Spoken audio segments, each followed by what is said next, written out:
Hello all, ഇന്ന് ഞാൻ 2 placard ഉണ്ടാക്കാൻ പോകാം കേട്ടോ. അതെ, ചിൽഡ്രൻസ് ഡേ ആയിട്ട് ബന്ധപ്പെട്ടിട്ട് തന്നെ. അപ്പോൾ ഈ ആഴ്ചത്തെ കളിക്കുടുക്കയിൽ ഈ ഒരു ഫോട്ടോ ഉള്ളത് കാരണം ഞാൻ വരയ്ക്കാതെ കഴിച്ചില്ലായി. അതുകൊണ്ട് 2 കാർഡ്ബോർഡ് ഇതേപോലെ പ്ലക്കാർഡ് രൂപത്തിൽ കട്ട് ചെയ്തിട്ട് ഞാൻ A4 ഷീറ്റ് വെച്ചിട്ട് കവർ ചെയ്തു. എന്നിട്ട് അതിലൊന്നിൽ ഞാനിതങ്ങോട്ട് നന്നായിട്ട് വൃത്തിക്ക് കട്ട് ചെയ്തതിനെ കൊണ്ട് തന്നെ അങ്ങനെ തന്നെ സ്റ്റിക്ക് ചെയ്തു. ഇനി കുറച്ച് അലങ്കാരപ്പണികളൊക്കെ ആവാം. അപ്പോൾ ഡോംസിൻ്റെ കുറച്ച് കളർ സെറ്റൊക്കെ എടുത്തിട്ട് ബ്രഷ് പെൻസാണ് ഞാൻ അത് യൂസ് ചെയ്യുന്നത്. പേസ്റ്റൽ ഷെയ്ഡാണ്. അപ്പോൾ അത് വെച്ചിട്ട് ജസ്റ്റ് ഹാപ്പി ചിൽഡ്രൻസ് ഡേ അത്രേ എഴുതുന്നുള്ളൂ. അപ്പോൾ അത് എഴുതുമ്പോൾ തന്നെ എനിക്ക് മനസ്സിലായ കാര്യം ഇറ്റ്സ് സോ ലൈറ്റ് കളർ. നമ്മൾ ഇങ്ങനെ പേസ്റ്റൽ ഷെയ്ഡ് എടുക്കുന്ന സമയത്ത് ഒരു പ്ലക്കാർഡ് ആകുമ്പോൾ അത് പിടിച്ചത് കാണണ്ടേ, അങ്ങനെ തോന്നിയപ്പോൾ ഞാൻ പിന്നെ അതിനൊരു 3D ഔട്ട്ലൈനിങ് പോലെ ജസ്റ്റ് അതിൻ്റെ ഒരു ഡാർക്ക് ഷെയ്ഡ് കൊണ്ട് ഒന്ന് കൊടുത്തു. ഇനി ഇതും എനിക്ക് അത്ര സാറ്റിസ്ഫൈഡ് ആയില്ല, കാരണം എന്നിട്ടും ആ ഒരു കളേഴ്സ് അത്ര പോപ്പപ്പ് ചെയ്യാത്ത പോലെ തോന്നി. അതുകൊണ്ട് ഞാൻ പിന്നെ ഒരു ബ്ലാക്ക് ജെൽ പെൻ യൂസ് ചെയ്തിട്ട് അതിന് ഒരു ഔട്ട്ലൈൻ പോലെ കൊടുത്തു കേട്ടോ. സോ അത് കഴിഞ്ഞപ്പോഴാണ് എനിക്ക് കുറച്ചൊരു ബെറ്ററായെന്ന് ഫീൽ ചെയ്തത്.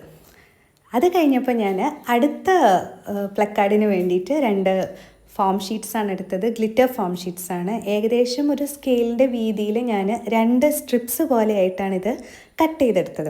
അതെന്തിനാന്ന് വെച്ചാൽ ഞാൻ ഇത് വെച്ചിട്ടാണ് ആൽഫബറ്റ്സ് കട്ട് ചെയ്യാൻ ഉദ്ദേശിക്കുന്നത്. അപ്പോൾ ഈക്വൽ അളവാകുന്ന സമയത്ത് നമുക്ക് ആൽഫബറ്റ് കട്ട് ചെയ്ത് കഴിഞ്ഞാൽ അത് ഒട്ടിക്കുന്ന സമയത്തൊരു യൂണിഫോമിറ്റി ഉണ്ടാവും. അതിന് വേണ്ടിയിട്ടാട്ടോ. ഇപ്പം ഞാൻ A കട്ട് ചെയ്യുന്നത് നിങ്ങളിവിടെ കാണുന്നത്.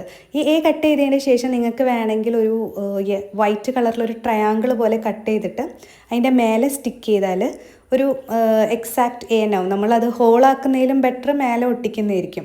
പക്ഷെ ഞാനത് ചെയ്തിട്ടില്ല, കാരണം ഈ ഒരു ഫോണ്ട് ഈ ഒരു രീതിയിൽ ആ ഒരു ഗ്യാപ്പ് ഫില്ലായി തന്നെ കിടക്കട്ടെ എന്ന് വിചാരിച്ചു. സോ ഇങ്ങനെയാണ് ഞാൻ ആൽഫബറ്റ്സ് ഒക്കെ കട്ട് ചെയ്തത്. ഇത് കറക്റ്റായിട്ട് ഇപ്പോൾ ഞാൻ അറേഞ്ച് ചെയ്ത് വെച്ചതാട്ടോ. ഇനി സാധാ ഒരു പേപ്പർ ഗ്ലൂ യൂസ് ചെയ്തിട്ട് സ്റ്റിക്ക് ചെയ്താൽ മതി.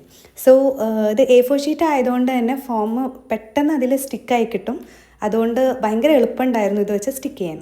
ഇനി എന്തായാലും ഗ്ലിറ്റർ അല്ലേ, ആ മിന്നാട്ടം കുറയണ്ടെന്ന് വിചാരിച്ചിട്ട് ഞാൻ നല്ലൊരു ഗ്ലിറ്ററിൻ്റെ ടേപ്പ് എൻ്റെ കയ്യിൽ ഓൾറെഡി ഉള്ളതാണ്. അത് വെച്ച് ബോർഡർ പോലെ കൊടുത്തു. പിന്നെ കുറച്ച് സ്റ്റിക്കേഴ്സൊക്കെ വെച്ചിട്ട് കുറച്ചും കൂടെ അലങ്കാരപ്പണികളാക്കി വെച്ചിട്ടുണ്ട്. അപ്പോൾ എനിക്ക് തോന്നി ഇതിൽ കുറച്ച് അലങ്കാരം കുറവുണ്ടെന്ന്. അപ്പോൾ കുറച്ച് സ്റ്റിക്കേഴ്സ് അതിലും ഒട്ടിച്ചു. മക്കൾ വന്നപ്പോൾ 2 പേരും ഒന്നിന് വേണ്ടിയിട്ടാട്ടോ അടി ഉണ്ടാക്കിയത്. അത് ഏതാണെന്ന് നിങ്ങൾ ഗസ് ചെയ്യുന്നോ?